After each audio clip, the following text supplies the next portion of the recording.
Welcome back to another episode of Hot Air with me, Joshua Robert. And today, well, I'm recording this on Sunday. Today is Tuesday, but I'm recording this on Sunday. I got the Sunday scaries real hard today. This is fresh out of the shower hair with no product in it. I can't believe I'm filming this without even having any concealer under my eyes or bronzer on my face. So obviously, I'm feeling real comfortable with you guys to let you in so that you can see what, I look like when I wake up in the morning and not when I'm recording a podcast. So if you're on YouTube watching, this is me, okay? Me, this is raw, this is real. All right, let's get into why we're actually here. All right, y'all, buckle in, because just when you thought the religious right-wing people were done beating that dead horse, a certain Kentucky county clerk, yes, Kim Davis, if you don't know who she is, don't worry, I'll fill you in just in case you've never heard of her or you forgot. But she decided to resurrect that dead horse, saddle it up, and ride it all the way to the Supreme Court. That is right, Miss Under God's Authority herself is back. And guess what? She is not just trying to dodge a legal bill. She's trying to overturn marriage equality altogether.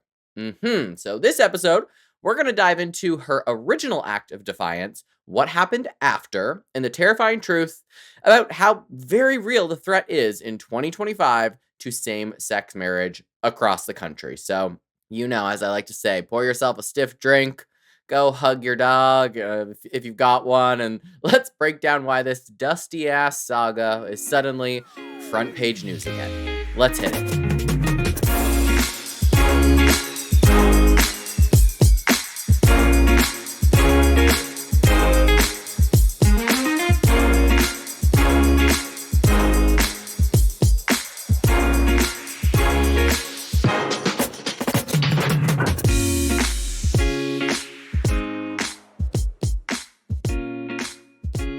Part 1, God's Authority and the Birth of a Martyr.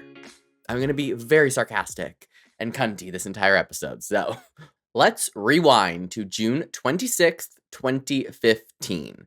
The Supreme Court ruled in Obergefell v. Hodges that same-sex couples have a constitutional right to marry nationwide. It was a landmark victory. I've talked about it before. I'll talk about it again. Rainbow flags flew high. Facebook profiles went full sparkle mode. Gays were proposing in front of fountains. You remember it. It was wonderful. And if you don't remember it, you can go listen to my previous episode with Kim and Tammy, who were two of the plaintiffs in the Obergefell v. Hodges case.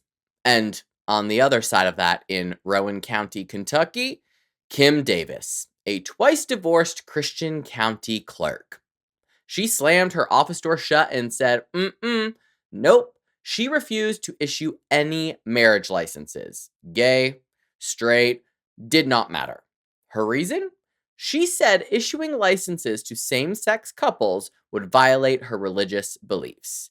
And this always brings me back to the confusion of church and state. You should not be able to work for government or in any way, shape, or form in a county clerk office if you cannot put aside your religious beliefs in order to serve the public who pays your bills because taxpayers. Hello.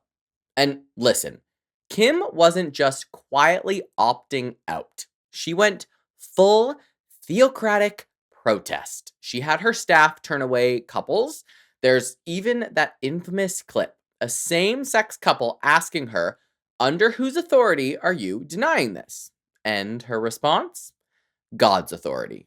Ma'am, this is a courthouse, not a church. Also, did you hear God? Did he speak to you? If he did and you can hear his voice in your head, that's not God, that's schizophrenia.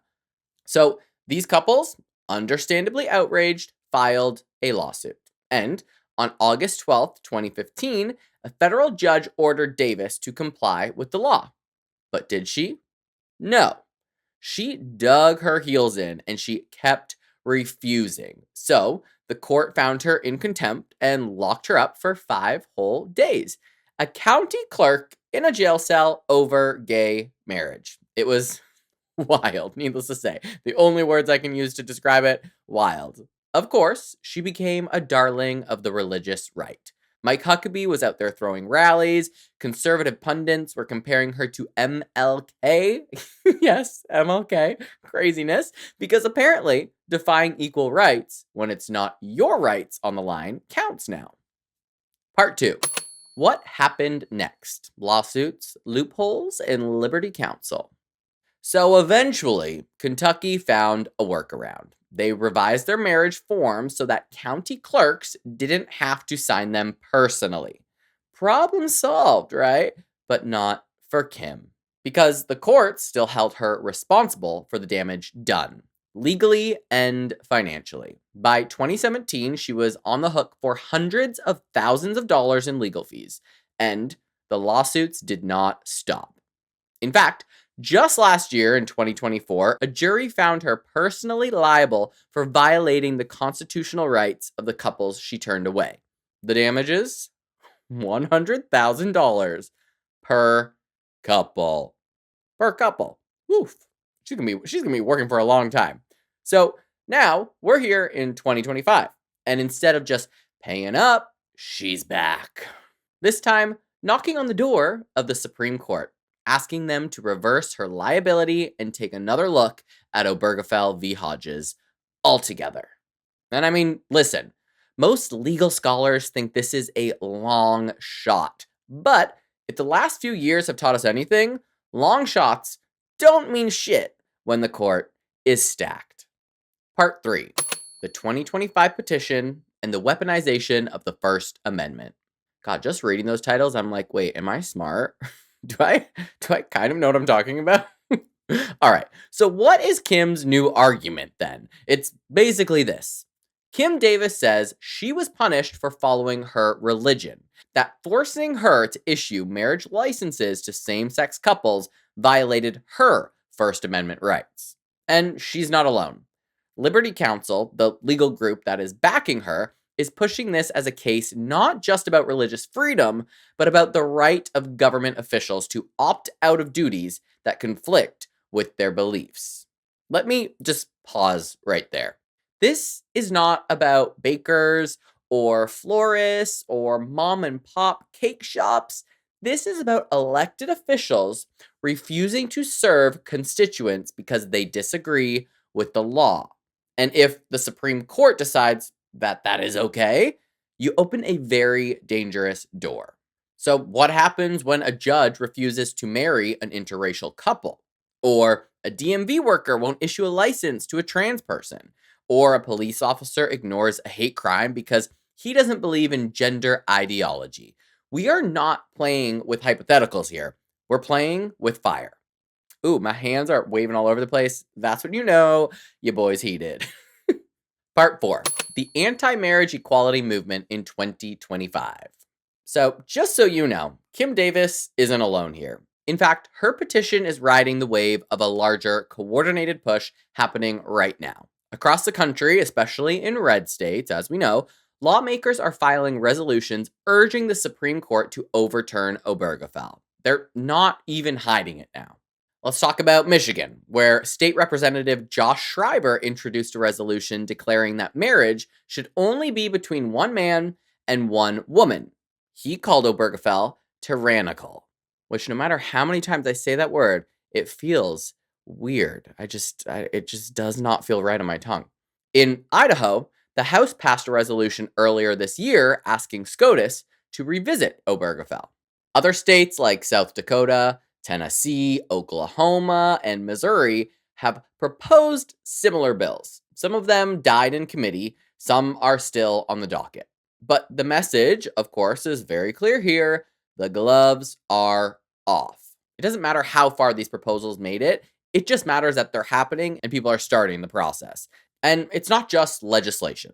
According to polling by the Williams Institute, nearly 60% of married same-sex couples say they fear their marriage could be invalidated in the next 5 years. And who can blame them? After Roe v. Wade was overturned in 2022, all bets are off. The same legal logic used in Dobbs, that rights not explicitly written in the Constitution are not deeply rooted enough, could absolutely be used to take down marriage equality. And Clarence Thomas literally said he wants to revisit Obergefell in his opinions on Dobbs. So, like, hello, he's already for it. Part 5. If Obergefell falls.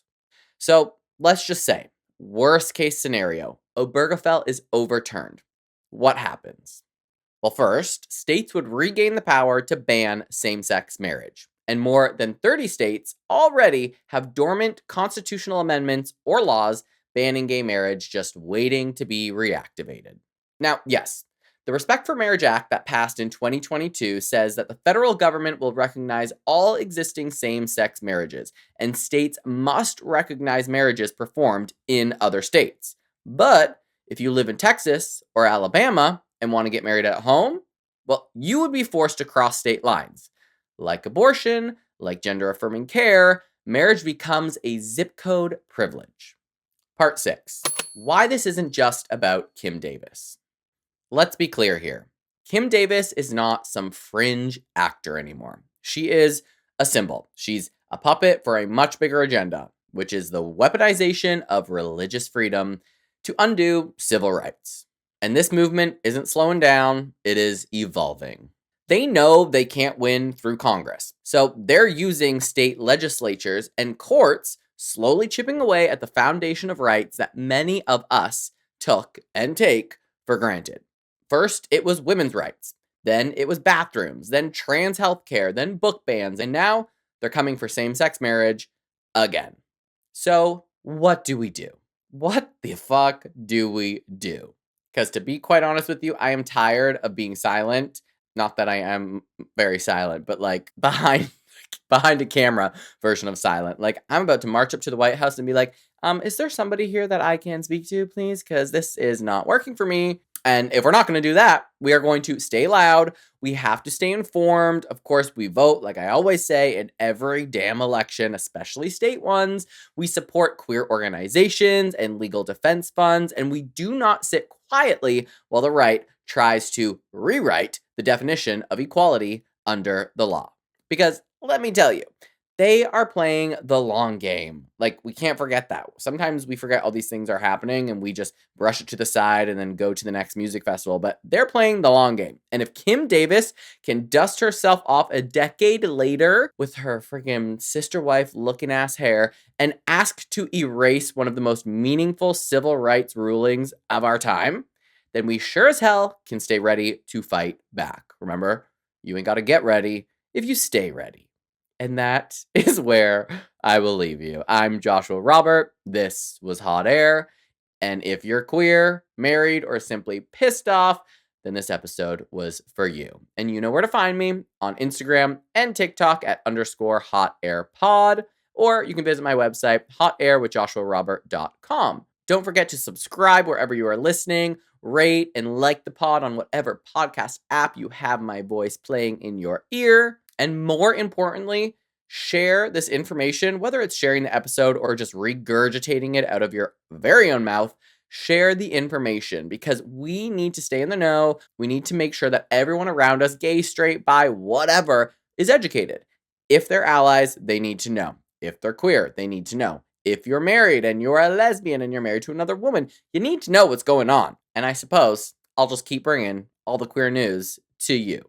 So thanks again for listening to Hot Air, and I will see you next Tuesday.